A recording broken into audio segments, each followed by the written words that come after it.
Hi students, welcome back to my AMI YouTube channel. Today I am going to discuss about the Shakespeare tragedy Macbeth. Let's start the video. Shakespeare is regarded as one of the greatest playwrights and poets of all ages. He was born in Stratford-upon-Avon in Warwickshire, England. The exact date of his birth still remains unknown. Records prove that he was baptized on April 26, 1564 at Holy Trinity Church. Since a baby is baptized about 3 days after birth, it is presumed that his birthday is April 23, 1564. His father was John Shakespeare and his mother was Mary Arden. At the age of 18, Shakespeare married Anne Hathaway, who was 8 years senior to him. They had 3 children, Susanna, Hamnet, and Judith. Shakespeare became a public figure in 1592 through a pamphlet written by Robert Greene. The pamphlet first introduced Shakespeare as a playwright and actor.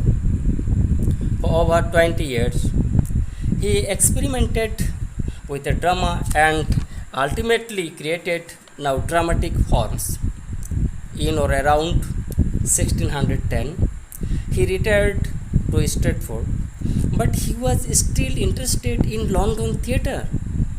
Shakespeare died on April 23, 1616. Shakespeare wrote 37 plays, among which Macbeth is the greatest play of all his plays. At court, Macbeth is held in high esteem for his valor and conduct in war. In a recent battle, he was defeated a rebel army. The battle is over. Macbeth and Banquo, 2 Scottish generals, are returning victorious. On their way, 3 witches stop them near a desolate heath. The first witch salutes Macbeth as the Thane of Blemish. The second witch voices the prophecy that Macbeth will be the Thane of Cawdor, and the third witch greets Macbeth as the future king of Scotland. They also state that Banquo will be the father of kings, but he himself will never reign. Then the witches vanish, and there appear certain messengers from the king to confer on Macbeth the title of the Thane Cawdor. Although Banquo is skeptical about the witches, Macbeth, driven by a desire for power, believes them.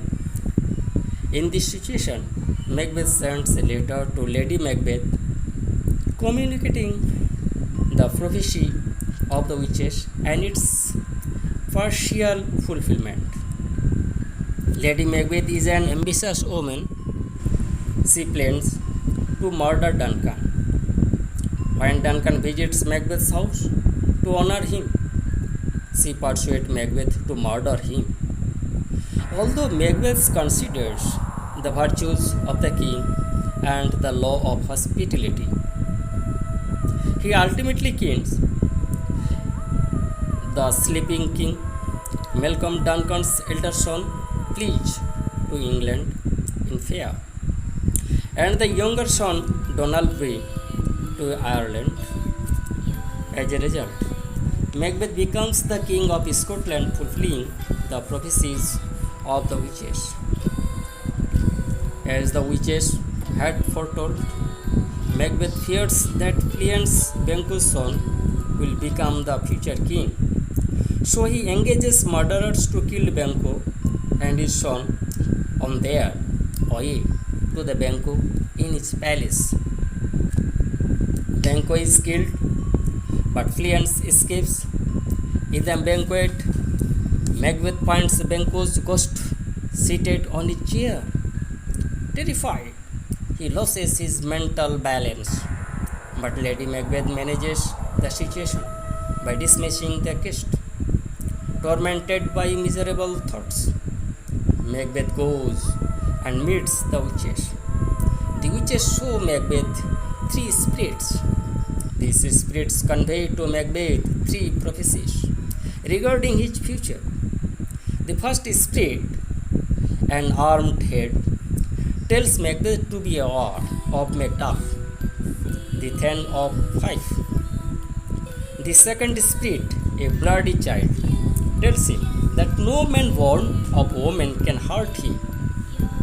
And the third spirit, a child with a branch of tree in his hand, tells him that he will not be defeated until the forest of Burnham moves to Dunsinane.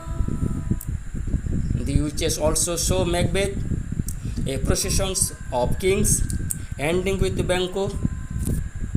Soon, Macbeth comes to know that Macduff, the Thane of Fife, has fled to join Malcolm's army. In a fit of rage, he orders to kill Macduff's family. Because of these cruel deeds of Macbeth, people no longer love or honor him. Unable to bear the remorse of guilt and public hatred, Lady Macbeth commits suicide. Macbeth is now left alone. On the other side, Malcolm's army proceeds towards Dunsinane, each of them carrying a branch from Burnham Wood.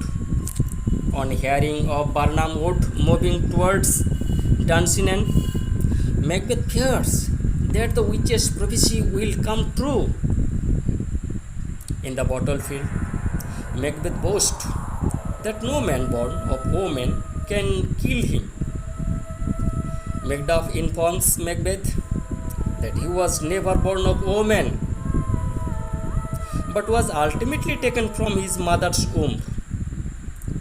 Macbeth loses his last hope. Macduff kills Macbeth and presents Macbeth's head to Malcolm, the young, lawful king. Malcolm ascends the throne of Scotland amidst exclamations of the nobles and common people. Dear students, so far today. See you in the next video.